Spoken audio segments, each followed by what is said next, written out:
Ada. Assalamualaikum warahmatullahi wabarakatuh.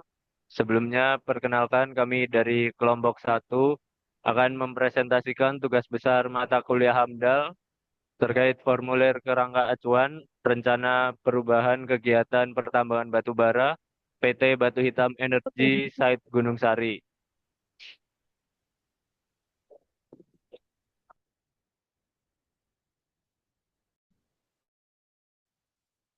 Untuk anggota kelompok kami, yang pertama ada Ratna Budiarti, NIM 114220019, Sinta Bella NIM 114220022, Radela Nugrah NIM 114220023, Fitri Ariskyandini NIM 114220048, Kalisa Aura Kartika NIM 114220066, Quratul Ayun NIM 114220068, Zakia Putri Robani NIM 114220070, Cynthia Gusti Utami NIM 114220071, Noni Vedata NIM 114220072 dan Muhammad Farhan NIM 1142200 113.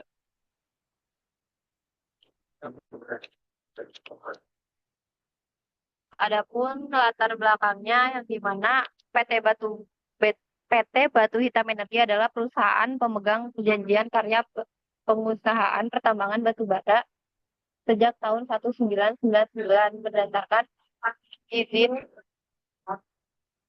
PKP 2B nomor J2 garis miring JI titik DU garis miring 32 garis miring 1999 tertanggal 26 April 1999. Wilayah operasional perusahaan mencakup area seluas kurang lebih 243.146,60 hektar yang terletak di Jalan Rimbawan dalam Kelurahan Mugirejo, Kecamatan Sungai Pinang, Kota Samarinda, Provinsi Kalimantan Timur. Dalam pelaksanakan kegiatan operasionalnya, PT Batu Hitam Energi berkomitmen untuk menjalankan usaha pertambangan batu bara secara bertanggung jawab sesuai dengan ketentuan peraturan perundang-undangan yang berlaku, serta memperhatikan aspek teknis, lingkungan, dan sosial. Seiring dengan perkembangan teknis dan kebutuhan operasional di lapangan, perusahaan memandang perlu melakukan perubahan terhadap rencana kegiatan yang telah disusun sebelumnya. Rencana perubahan kegiatan ini yang dimaksudkan untuk menyesuaikan aspek teknis pertambangan dengan kondisi aktual di wilayah kerja, meningkatkan efisien operasional, serta memastikan bahwa kegiatan usaha tetap berjalan dalam koridor pengelolaan lingkungan yang baik dan berkelanjutan. Oleh karena itu, PT Batu Hitam Energi menyusun kerangka acuan ini sebagai bagian dari proses penyampaian dokumen lingkungan yang diperlukan sesuai dengan ketentuan peraturan perundang-undangan di bidang perlindungan dan pengelolaan lingkungan hidup.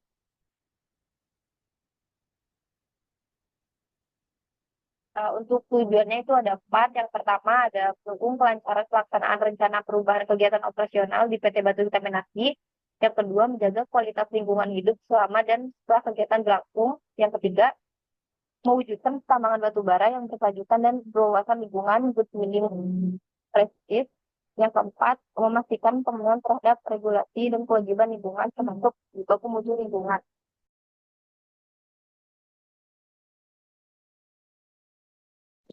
Oke, selanjutnya ada pun manfaatnya. Satu, memberikan arahan sistematis bagi pelaku usaha PT Batu Hitam Energi, Site Gunung Sari dalam mengelola dampak lingkungan. Dua, menyusun panduan pemantauan dampak lingkungan hidup akibat rencana kegiatan pertambangan batu bara. Yang ketiga, mengakomodasi kegiatan usaha pertambangan sesuai perkembangan teknologi, metode pemantauan, dan regulasi terbaru. Berikut foto lapangan di PT Batu Hitam Energi. Adapun informasi umum yaitu nama kegiatan, rencana perubahan kegiatan pertambangan batu bara, di mana nama perusahaan sendiri yaitu PT Batu Hitam Energi, dengan penanggung jawab atau usaha atau kegiatan PT Batu Hitam Energi, dengan lokasi rencana usaha atau kegiatan Jalan Katulistiwa nomor 1, Kecamatan Gunung Sari, Kabupaten Samarinda, Kalimantan Timur.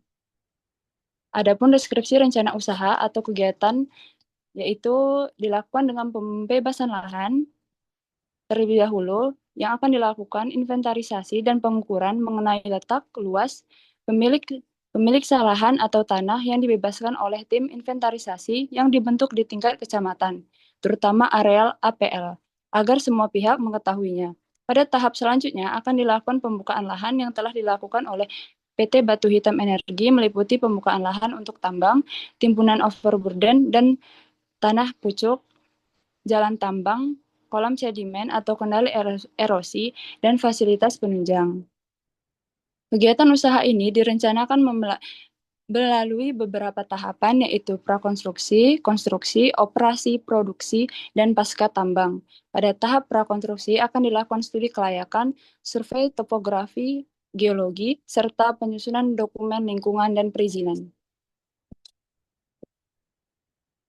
Selanjutnya, dokumen KA ini disusun oleh 10 orang ahli dengan beberapa keahliannya, di mana yang pertama Ratna Budiarti sebagai ahli kualitas udara, Sinta Bella sebagai ahli kesehatan lingkungan, Radela Nugraha sebagai ahli pengelolaan limbah dan kimia, Firya Rizky Andini sebagai ahli hukum, Khalisa Aura Kartika sebagai ahli konstruksi, dan Koruto Ayun sebagai ahli hidrologi.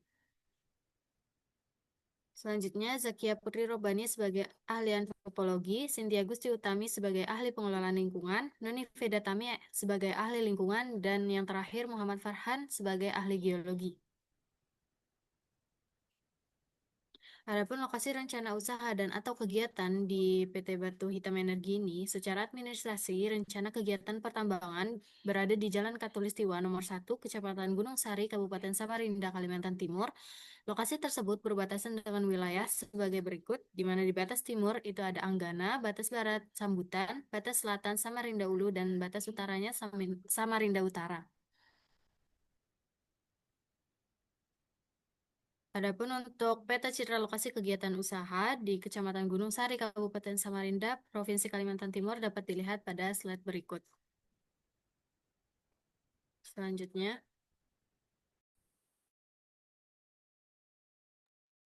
berikut merupakan dampak lingkungan yang akan terjadi di PT Batu Hitam Energi. Yang pertama merupakan tahap prakonstruksi, yaitu sosial, tahap konstruksi, pembangunan jalan angkutan, pembangunan sarana prasarana, dan pembersihan lahan. Kemudian di tahap operasi ada pengupasan tanah pucuk, tanah penutup dan penimbunan tanah, lalu ada penggalian batu bara dan pengangkutan batu bara. Kemudian tahap pasca operasi, pemutus hubungan kerja.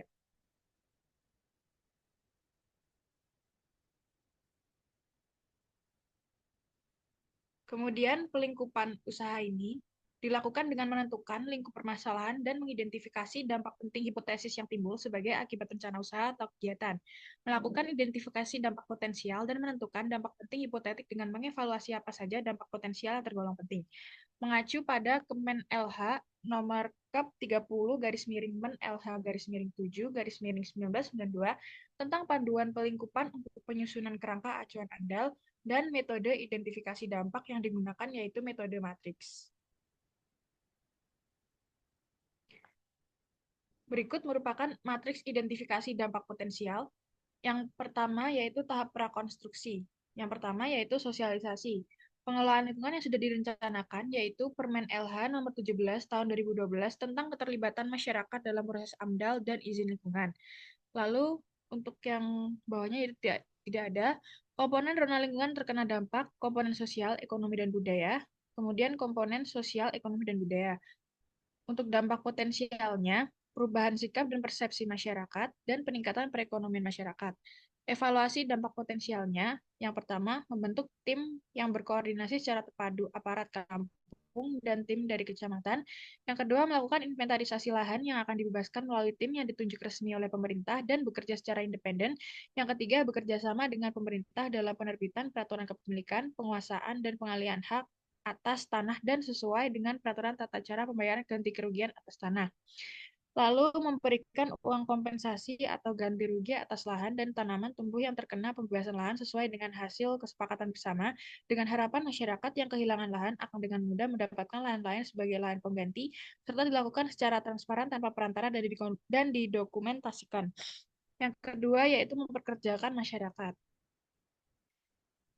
Dampak penting hipotetiknya disimpulkan menjadi DPH dan disimpulkan menjadi DPH.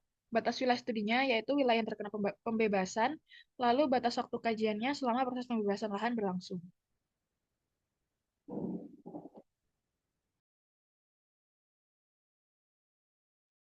Kemudian ada matriks identifikasi dampak potensial, di mana untuk dampak itu tidak ada. Kemudian komponen yang dinilai adalah komponen sosial, ekonomi, dan budaya. Kemudian ada uh, untuk yang tujuannya itu adalah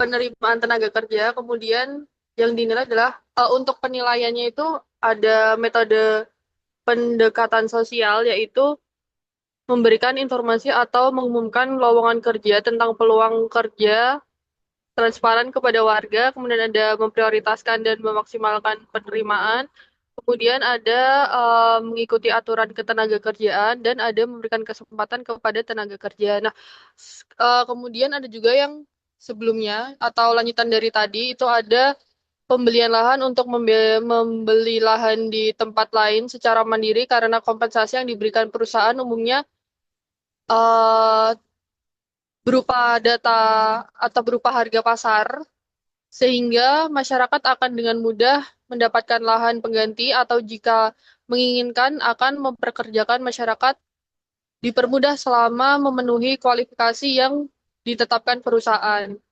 Kemudian untuk lokasinya itu ada wilayah yang terkena pembebasan, kemudian ada juga untuk jangka waktunya itu selama proses pembebasan lahan berlangsung. Next.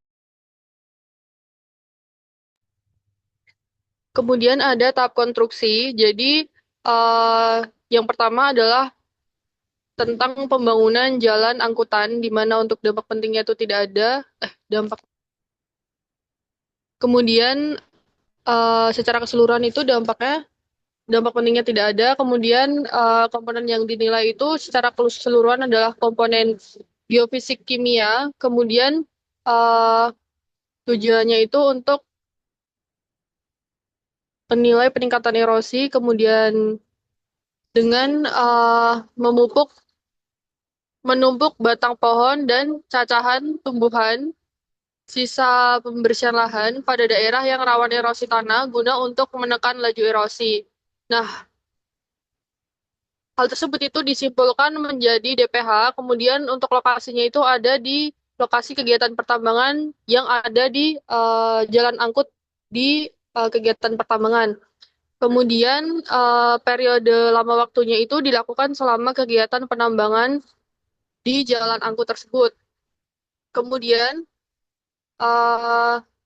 ada juga peningkatan sedimentasi, di mana metode yang digunakan yaitu memasang perangkap sedimen pada saluran drainase atau parit di sekitar yang menuju sungai. Kemudian disimpulkan menjadi DPH, di mana lokasinya itu adalah di lokasi kegiatan penambangan jalan angkut. Periodenya adalah selama dilakukan kegiatan penambangan di jalan angkut. Nah, kemudian ada juga penurunan kualitas air permukaan, di mana dilakukan dengan cara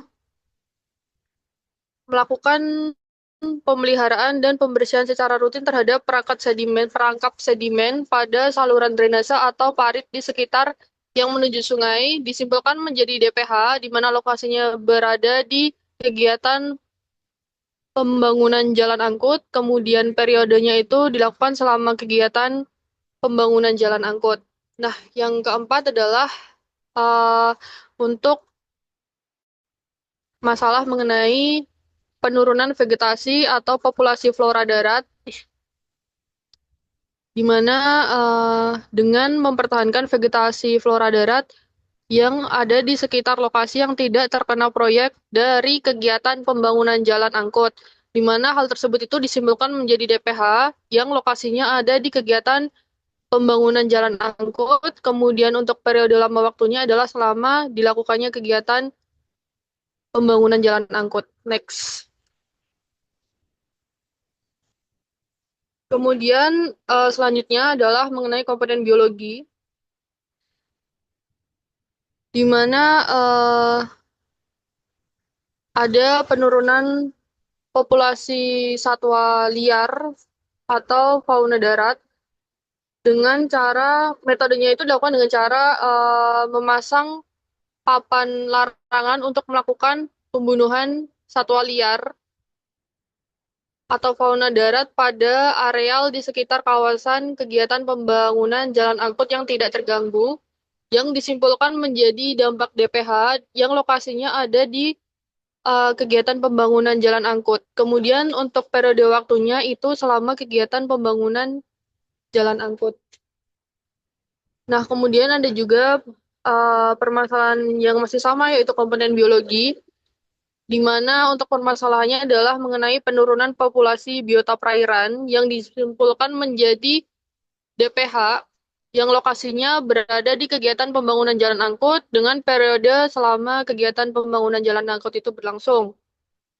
Kemudian selanjutnya ada juga permasalahan mengenai komponen sosial, ekonomi, dan budaya, di mana permasalahannya adalah mengenai perubahan sikap dan persepsi masyarakat dengan diselesaikan dengan melakukan sosialisasi dan koordinasi kepada masyarakat di wilayah studi terhadap rencana usaha dan atau kegiatan yang akan dilakukan beserta dampaknya guna untuk menghindari keresahan dari masyarakat itu sendiri. Nah, hal tersebut itu disimpulkan juga menjadi DPH dengan lokasinya berada di lokasi kegiatan pembangunan jalan angkut dengan lama waktu atau periodenya itu adalah selama dilakukannya kegiatan pembangunan jalan angkut itu sendiri. Nah, kemudian ada juga subpermasalahan yaitu mengenai pembangunan sarana dan prasarana di mana tidak ada dampak penting.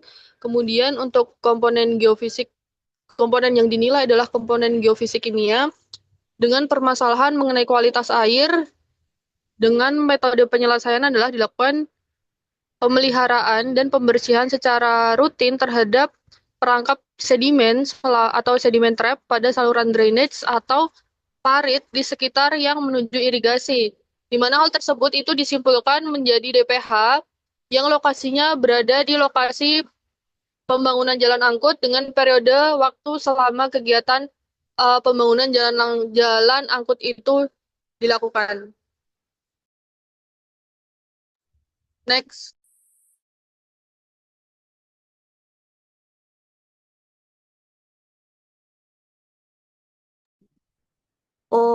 Selanjutnya lanjutan dari proses sebelumnya yaitu untuk pengelolaan lingkungannya tidak ada dan komponen lingkungan rona lingkungan yang terdampak yaitu ada komponen geofisik kimia berupa dampaknya kerusakan biota air, di mana dampak ini disebutkan menjadi dampak DPH dengan lokasinya di kegiatan pembangunan sarana dan prasarana dengan periode waktunya dilakukan selama kegiatan pembangunan sarana dan prasarana. Selain itu ada pula komponen sosial, ekonomi, dan budaya di mana dampak yang ditimbulkan yaitu adanya perubahan sikap dan persepsi masyarakat, di mana evaluasi dari dampak tersebut dilakukan sosialisasi dan koordinasi kepada masyarakat di wilayah studi terhadap rencana usaha yang akan dilakukan beserta dampaknya. Dampak ini dapat disimpulkan menjadi dampak DPH. Lokasinya sama yaitu pada kegiatan pembangunan sarana selama periode pembangunan. Untuk dampak selanjutnya itu ada dampak pembersihan lahan, di mana pengelolaan lingkungan yang sudah direncanakan itu tidak ada, dan komponen rona lingkungan yang terdampak yaitu eh, yang pertama ada komponen geofisik kimia, di mana komponen ini akan menghasilkan dua dampak. Yang pertama peningkatan erosi, yang kedua peningkatan sedimentasi. Di mana peningkatan erosi ini dievaluasi dengan menumpuk batang pohon dan cacahan tumbuhan pada daerah yang rawan erosi tanah guna untuk menekan laju erosi tanah. Selanjutnya ada evaluasi dari dampak peningkatan sedimentasi yaitu dengan memasang perangkap sedimen pada saluran drainase atau parit di sekitar menuju sungai. Dampak ini merupakan dampak DPH untuk lokasi dan periodenya disesuaikan selama proses pembangunan selama kegiatan pembersihan lahan. Selanjutnya, selain itu pada komponen geofisik kimia terdapat beberapa perubahan dampak potensial. Yang pertama yaitu ada penurunan kualitas air Kegiatan ini dilakukan evaluasi dengan melakukan pemeliharaan dan pembersihan secara rutin terhadap perangkap sedimen. Dampak ini merupakan dampak DBH. Yang selanjutnya, dampak selanjutnya yaitu ada perubahan bentang lahan, di mana kegiatan ini dilakukan evaluasi dengan melakukan pengaturan ketinggian material timbunan di lokasi pembersihan lahan dengan memperhatikan topografi di sekitar serta dengan kajian geotekniknya. Selanjutnya ada dampak penurunan kesuburan tanah, di mana kegiatan ini dievaluasi dengan melakukan kegiatan pembersihan lahan yang akan ditambang dilakukan secara bertahap sesuai dengan keperluan serta rencana yang telah ditetapkan. Selanjutnya ada dampak dari komponen biologi, di mana dampak potensial yang dihasilkan yaitu penurunan vegetasi. Hal ini dievaluasi dengan mempertahankan vegetasi flora darat yang ada di sekitar lokasi yang tidak terkena proyek dari kegiatan pembersihan lahan. Dampak komponen biologi ini disimpulkan menjadi dampak tidak penting. Untuk lokasi dan periodenya sendiri disesuaikan selama proses pembersihan lahan. Selanjutnya,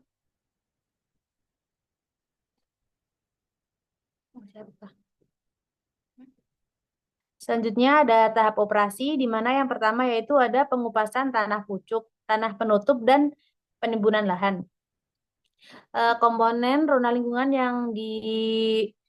yang terkena dampak yaitu ada komponen geofisik kimia, di mana terdapat dua dampak potensial. Yang pertama, penurunan kualitas udara ambien, yang ketiga, peningkatan kebisingan. Di mana untuk penurunan kualitas udara ambien ini dievaluasi dengan melakukan penyiraman jalan di lokasi pembersihan lahan secara periodik dan kontinu. Untuk peningkatan kebisingan sendiri dievaluasi dengan upaya pengelolaannya mewajibkan APD berupa earplug dan earmuff bagi karyawan atau pekerja atau siapapun yang berada di area kegiatan. Kedua dampak ini merupakan dampak TBH. Untuk lokasinya yaitu berada di sepanjang jalan angkut, pengupasan tanah pucuk, tanah penutup, dan penimbunan tanah. Untuk periodenya selama kegiatan ini berlangsung.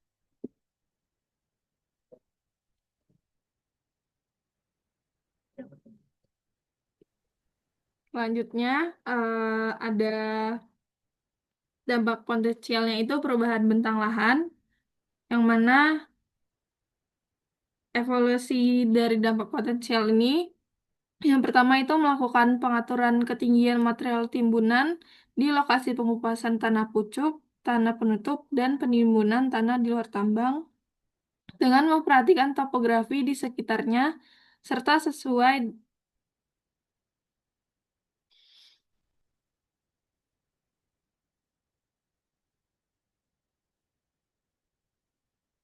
slide sebelumnya, balik lagi. Yang kedua itu menerapkan penimbunan kembali lubang tambang atau backfilling dan penataan lahan bekas bukaan tambang tanpa harus menunggu tambang tersebut selesai seluruhnya, dengan memperhatikan topografi di sekitarnya serta sesuai dengan kajian geotekniknya.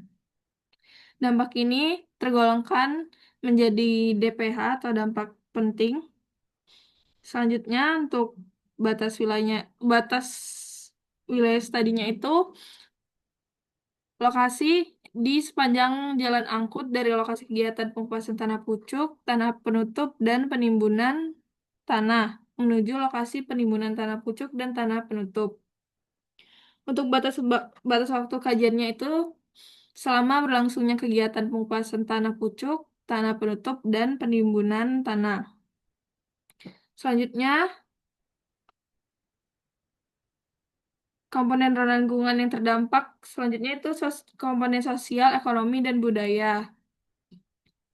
Dampak potensialnya itu perubahan sikap dan persepsi masyarakat, serta evaluasinya itu melakukan sosialisasi dan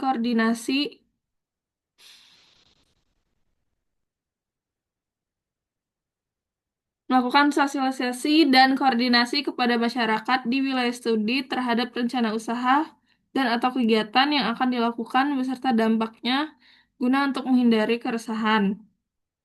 Dampak ini termasuk dalam DPH.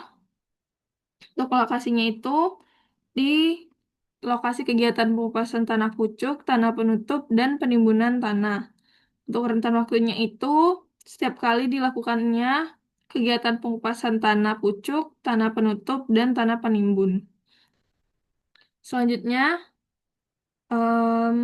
ke dampak perubahan pola kesehatan masyarakat, yang mana evaluasinya itu bekerja sama dengan institusi kesehatan, yaitu puskesmas atau dinas kesehatan, dalam next slide.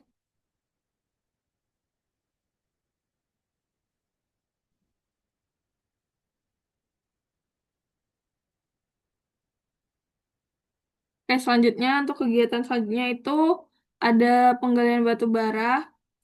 Komponen lingkungan yang terdampak itu ada komponen geofisik, berupa dampak penurunan kualitas udara ambien, dan untuk evaluasinya itu melakukan penyiraman jalan di lokasi pembersihan lahan secara periodik atau kontinu dengan menggunakan water truck, terutama pada saat tidak hujan. Dampak ini disimpulkan menjadi DPH. Untuk lokasinya itu berada di lokasi kegiatan penggalian batu bara. Terus untuk dampak selanjutnya itu ada peningkatan kebisingan. Untuk evaluasinya itu berupa karyawan yang terdampak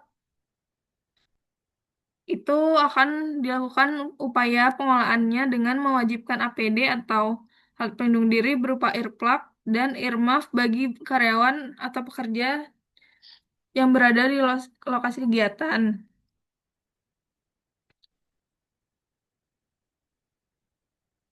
Selanjutnya, untuk dampak selanjutnya itu ada perubahan sikap dan persepsi masyarakat. Dampak selanjutnya adalah peningkatan perekonomian masyarakat. Next slide. Selanjutnya itu ada kegiatan penggalian batu bara. Untuk komponen yang terdampak itu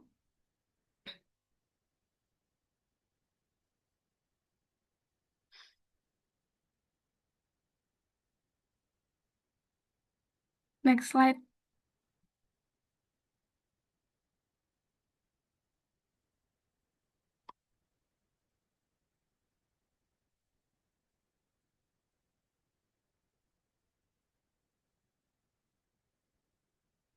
Oke, untuk selanjutnya ada tahap pengangkutan batu bara.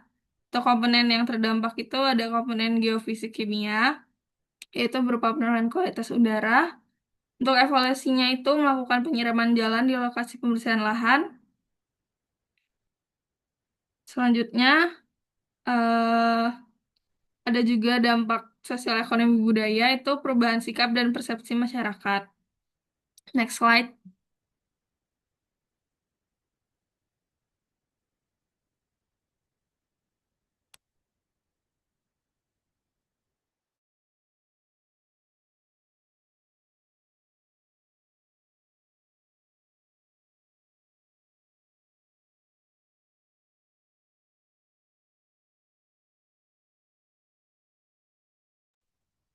Selanjutnya di sini ada dampak perekonomian masyarakat. Yang pertama, untuk bekerja pada usaha sejenis sesuai kualifikasinya bila ada kegiatan lain yang membutuhkan tenaga kerja.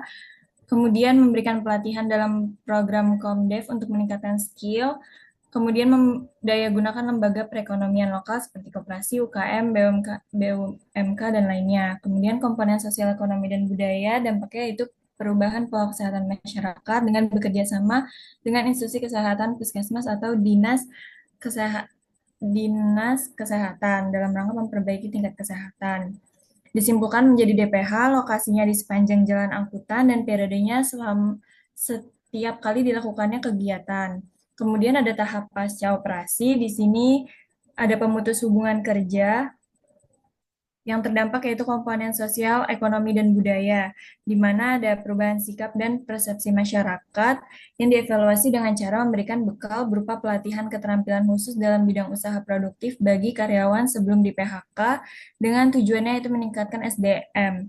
Kemudian ada komponen sosial, ekonomi, dan budaya dievaluasi dengan penurunan perekonomian masyarakat, dengan memberikan uang pesangon kepada pekerja atau karyawan yang disesuaikan dengan masa kerja dan besarnya mengacu pada peraturan perundang-undangan yang berlaku. Keduanya ini disimpulkan menjadi DPH. Yang pertama itu dilakukan di lembaga peningkatan keterampilan, periodenya adalah minimal 6 bulan sebelum dilakukannya kegiatan pemutusan hubungan kerja. Yang kedua, dilakukan di bagian personalia PT Batu Hitam Energi, periodenya yaitu setiap kali dilakukannya kegiatan pemutusan hubungan kerja.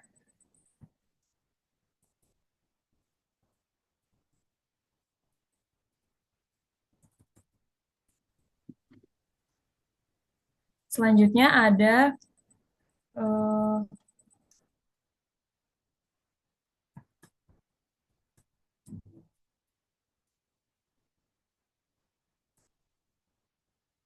Selanjutnya ada evaluasi dampak potensial. Evaluasi ini didasarkan yaitu diskusi antar pakar, studi literatur, survei lapangan, konsultasi publik, dan professional judgment.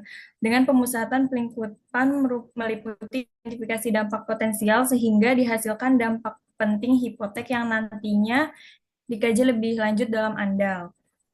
Identifikasi dampak potensial dimaksudkan untuk menduga semua dampak yang berpotensi.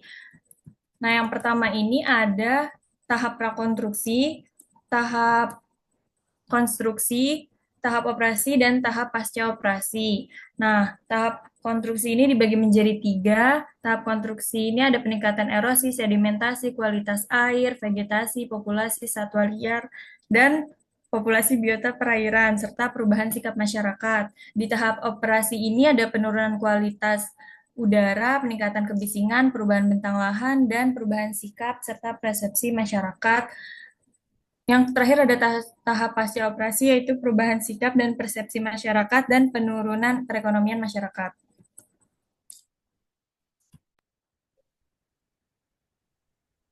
Nah, Baik, selanjutnya ada metode perakiraan dampak penting. Perakiraan dampak besaran dampak ini didasarkan oleh 7 kriteria dampak penting, sebagaimana tercantum pada penjelasan pasal 3 ayat 1 Peraturan Pemerintah Republik Indonesia Nomor 27 Tahun 2012 tentang izin lingkungan dan pasal 22 ayat 2 Undang-Undang Republik Indonesia Nomor 32 Tahun 2009 tentang perlindungan dan pengelolaan lingkungan hidup. Besaran dampak ini dinilai dari kualitas lingkungan dengan proyek KLDP dikurang nilai kualitas lingkungan tanpa proyek atau KLTP. Berikut adalah tabel pedoman penentuan sifat penting dampak. Selanjutnya,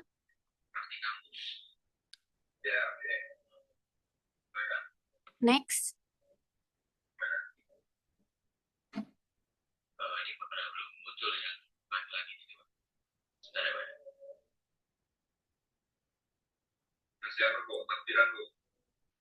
Oke, baik, bisa di next. Berikut adalah metode evaluasi dampak lingkungan, di mana penelaan kajian evaluasi dampak lingkungan. Yang pertama, kita bisa melakukan aspek yang dievaluasi, yaitu apakah kegiatan atau DPH yang bersangkutan sudah terlaksana. Yang kedua, apakah ada pengelolaan lingkungan dan pemantauan lingkungan yang sudah dilaksanakan berjalan efektif atau tidak. Selanjutnya, Berikut merupakan referensi yang kami gunakan dalam penyusunan dokumen ini. Next.